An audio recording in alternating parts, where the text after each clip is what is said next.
Informativo Notícias continua agora com o esporte, o Papo de Boleiro. Diogo Botti e Márcio Souza, é com vocês.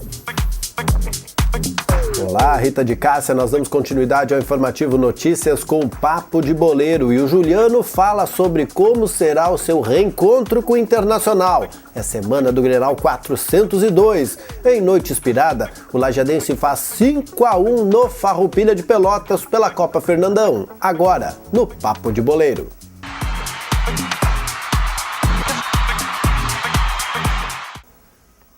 E o lajadense começou a Copa Fernandão inspirado, aplicou 5-1 no Farroupilha de Pelotas, atropelou o Farroupilha de Pelotas ontem à noite, João. Agora sim, né, Marcos? Depois daquela derrota pífia no final de semana contra o Santa Cruz no estádio Ave Azul, o lajadense, enfim, gatilhou aí na competição regionais e estreou com vitória, goleou o Farroupilha de Pelotas por 5-1, sem chance para o adversário, né? Saiu ganhando com o Paulo Josué, o Farroupilha até empatou, né? Mas daí, depois do segundo tempo, foi uma chuva de gols aí. Valeu a questão do preparo físico também do lajadense, que o time de Pelotas, algumas peças até amadoras, né?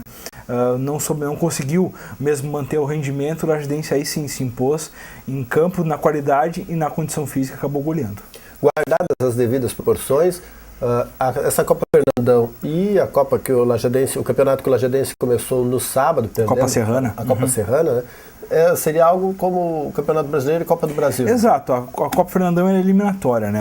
Agora tem o jogo da volta lá em Pelotas, né? Larga vantagem para o time pro Alve Azul. E a Copa Sul Serrana são grupos, né? Se encontram um contra o outro, aí os dois melhores se classificam para a fase seguinte. Então, nessa Copa Fernandão já a vaga está encaminhada, né? Para a próxima fase. Dificilmente a gente vai tomar 4, por exemplo, que é o resultado que daria a classificação para o Farroupilha lá em Pelotas. E esse tipo de atividade do segundo semestre, além de manter o grupo em atividade mesmo, jogando e tal, com bola, e também manter a torcida, isso tem alguma finalidade para chegar ao campeonato? Tem, os dois vale vaga em competição nacional, né, Márcio? Tanto na Série D, quanto na Copa do Brasil do próximo ano. Essas competições definem os campeões, asseguram vaga nessas próximas edições das competições nacionais. O que até o lajadense acabou conseguindo. É que, na verdade, é o seguinte, a Federação Gaúcha tem a questão do campeão do interior, pelo gauchão, e tem essas Copas regionais do segundo semestre. A partir disso, ele analisa-se, para não repetir o campeão, eles veem se vai para a Série D, se vai para a Copa do Brasil. Então, uma série de regulamentos de cada competição tem para destinado, mas essas Copas não são em vão.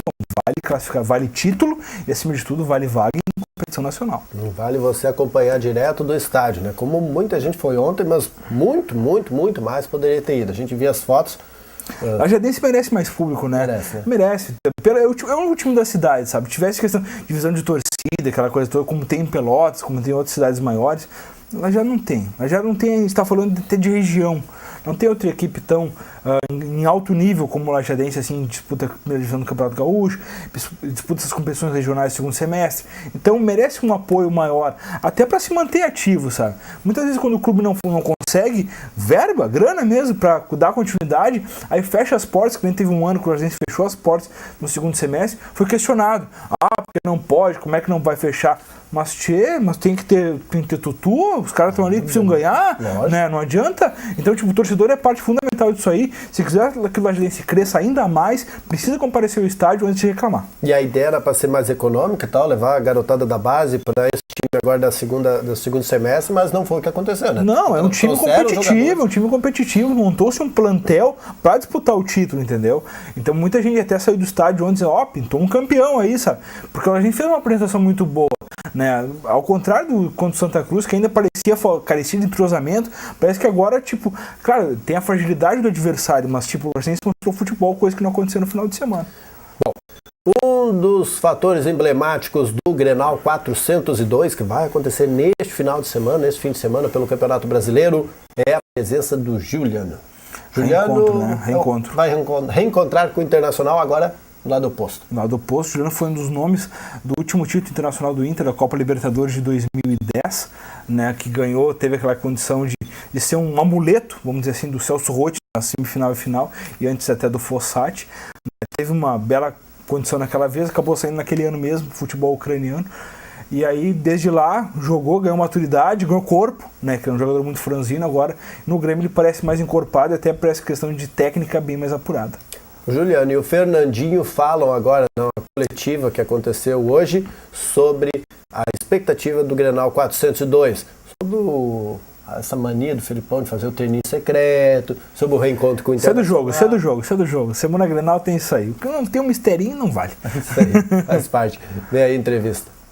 Juliano, a gente sabe que isso sempre acontece, né? O treino fechado antes de clássico, principalmente, sempre acontece, mas você acha que faz alguma diferença realmente para um Grenal tão importante como esse, um treino fechado, ou não é tão relevante assim?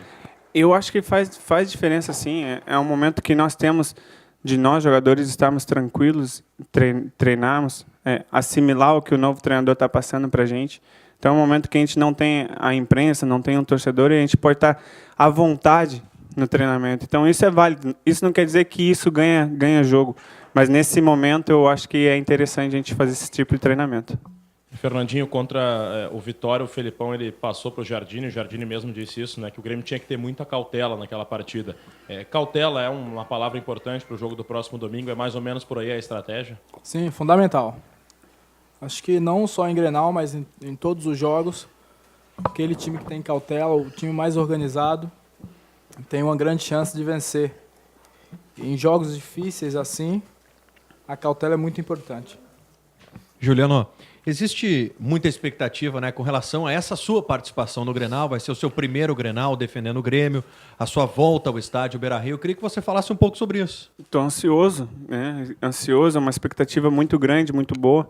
Eu sei qual é a emoção de jogar um Grenal, isso realmente aflora os sentidos do jogador, e todo mundo quer jogar esse grande clássico. E hoje eu defendo o Grêmio e eu estou esperando ansioso por esse jogo de domingo, para dar o meu máximo, o meu melhor, e defender bem o meu lado e que a gente, se possível, sair vitorioso. Bom, o Fernandinho disse justamente que é bacana ter este momento, o Fernandinho e o Juliano falaram que é bacana ter este momento meio secreto, que o Felipão gosta, porque é a hora que não adianta, né? Vai ter aquela jogada que só eles vão saber o que vai acontecer. Não, claro, e assim, esses jogadores eles são calejados, já disputaram outros clássicos. O Fernandinho já disputou, já pegou o Atlético Mineiro e Cruzeiro, já quando jogavam no São Paulo enfrentou Palmeiras, Corinthians, Santos. Então, tipo, já tem uma bagagem de questão de clássicos, né? Ele sabe como é que funciona. Essa questão do mistério, de esconder a escalação, esconder esquema tático, esconder jogada ensaiada, isso é do jogo. Entendeu? Isso, se já acontece normalmente nos plantéis, na semana Grenal, então, é imprescindível. Acontece, vai acontecer durante toda. Então, o Felipão fecha treino, o Abel fechou também, então, tipo, vai se adaptando, entra num mistério, hoje quinta-feira, né, quase antevéspera do clássico aí, né, a gente vai indo, se aproximando do Grenal, e essa condição, assim, esconde um do lado, outro do outro, então, e esses dois jogadores, eu acho que o Fernandinho deve começar no banco, né? O Felipão deve seguir a estrutura tática que até o próprio André Jardine jogou lá contra o Vitória em Salvador, né? Com um jogador com o Dudu mais aberto e tal. Então talvez a gente está falando de um articulador que foi trazido para ser a referência do meio campo, que é o Juliano, e o Fernandinho como ser uma bela opção de ataque. Então são dois jogadores que podem agregar muito no time do Felipão. O Grêmio está parecendo mais receoso com o esquenta do Grenal. Eu acompanhei nessa semana os colegas da RBS TV de Porto Alegre, convidaram um colorado e convidaram um gremista, o Alex foi pelo Internacional, para falar, para meter pilha. É semana Grenal, tem que ser isso mesmo. E o Grêmio não permitiu que fosse. Falou só o representante do Internacional, que foi o Alex, e do Grêmio não foi ninguém, justamente porque a direção preferiu não dar pano para Sabe manga. qual é o receio do Grêmio, Marcelo? 4-1. Oi? Os 4-1. No último Grenal. Esse é o receio do Grêmio. Aquela goleada no final do Gauchão deixou o gremista apavorado, entendeu? Então o Grêmio hoje ele se arma de uma maneira que ele não pode tomar outro sapatado daquelas. Mas não pode nem vai também. Não, nem vai. Mas a gente também não esperava que ia, talvez. Ninguém achou que fosse. Então, tipo, esse o Grêmio tá com o pé atrás por causa disso aí. Mas o Grêmio eu acho que não precisa. Eu acho que nesse sentido, até pela igualdade de elencos hoje que teve com as contratações pro brasileiro e tudo mais, hoje a dupla se equivale, né? E aquela tarde o Inter teve uma tarde de exceção e tudo mais. Então eu acho que o Grenal agora, o primeiro do Beira-Rio, tem todo esse negócio de mística e blá, e de festa, né? Sempre o cara que faz a festa nunca ganha, né? Então, quem sabe tem um ingrediente a mais, porque quem sabe o Grêmio sai com a vitória. Mas eu acho que vai ser um belo Grenal, tem ingredientes que dão isso. O Filipão, o Arangues de um lado, o Filipão do Grêmio, o Arangues retorna no Inter, esses jogadores a mais, essa questão do reencontro com o Juliano, então eu acho que tem tudo para ser um grande clássico aí no domingo. O nosso ex-colega daqui, o Jonathan Boiler, que disse um dia, né, são todos amigos, mas na semana Grenal nem ligação não troca. Não, isso não existe, né? Grenal é Grenal e amigos depois. É isso aí. Bom, e nós voltamos, teve resultado? Teve o final da Libertadores ontem, né, Marcelo? Também. Primeiro jogo, o Nacional do Paraguai empatou com o São Lourenço em 1-1. O Nacional do Paraguai buscou empate aos 47 do segundo tempo, né? Chega vivo pro segundo jogo lá na Argentina. E pela Copa do Brasil, alguns classificados, o Palmeiras ganhou de 1-0 do Avaí, já tinha ganho em Santa Catarina. O Bahia ganhou do Corinthians por 1-0, mas como tinha perdido 3-0 em São Paulo, tá fora.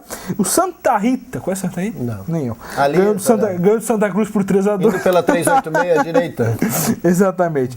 Ganhou do Santa Cruz do lado de Recife por 3-2 e o Fluminense fez 3-0 no América de Natal lá na Arena das Dunas e caminha com grande vantagem para também chegar às oitavas. Ei, beleza. Agora sim. Amanhã, às 6 da tarde, tem a Rita de Cássia com o Informativo Notícias. A gente vem na sequência. Até mais. Até logo.